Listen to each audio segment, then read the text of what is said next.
তেলটা গরম হয়ে গেছে কড়ায়, একটু হলুদ দিয়েছিলাম, একটু কালো হয়ে গেছিলো, তো আবার একটু হলুদ দিয়ে দিচ্ছি। দেখো এই যে দিয়ে আমি হলুদটা তেলের মধ্যে দিয়ে দিলাম।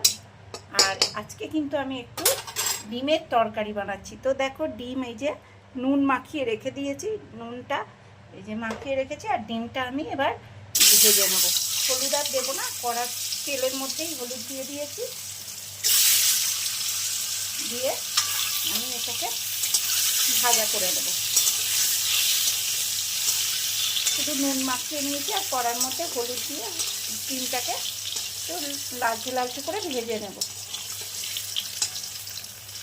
আর এদিকে আমি আলুটাও সেদ্ধ করে রেখে দিয়েছি, আলুর খোসা ছাড়িয়ে। আর এদিকে পেঁয়াজটা আর দেখো টমেটোটা কুচি করে রেখে দিয়েছি। আর এখানে কিন্তু এই যে আদা রসুন বাটা আছে, জিরের গুঁড়ো, লঙ্কার গুঁড়ো আর হলুদের গুঁড়ো করে রেডি করে রেখে দিয়েছি। তো আমি আজকে একটু ডিমের তরকারি বানাচ্ছি, তো সেটাই তোমাদের সঙ্গে একটু শেয়ার করছি। দেখো ডিমটা একটু লাল লাল করে ভেজে নেব, নিয়ে তারপরে আমি করব। একটু খোসা মতো ছিল, এই যে ফেলে দিই।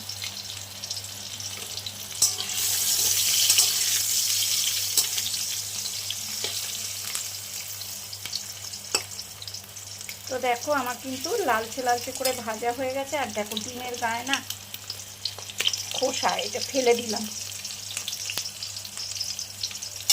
এই দেখো ভাজা হয়ে গেছে ডিমটা, এবার আমি তুলে নিচ্ছি। ভাজা হয়ে গেছে, এবার তুলে নিচ্ছি।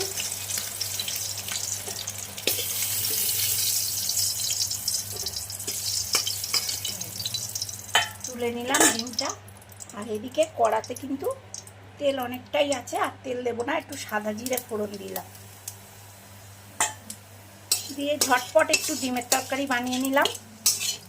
এটা আমি আজকে রাতেই বানিয়েছি, কালকে তোমাদের সঙ্গে ভিডিওটা দেখাবো, কালকে দেখাবো। আজকে রাতে বানিয়ে নিচ্ছি। এই দেখো আমি কিন্তু টমেটোটা সাইডে সরিয়ে আর এই পেঁয়াজটাকে দিয়ে দিলাম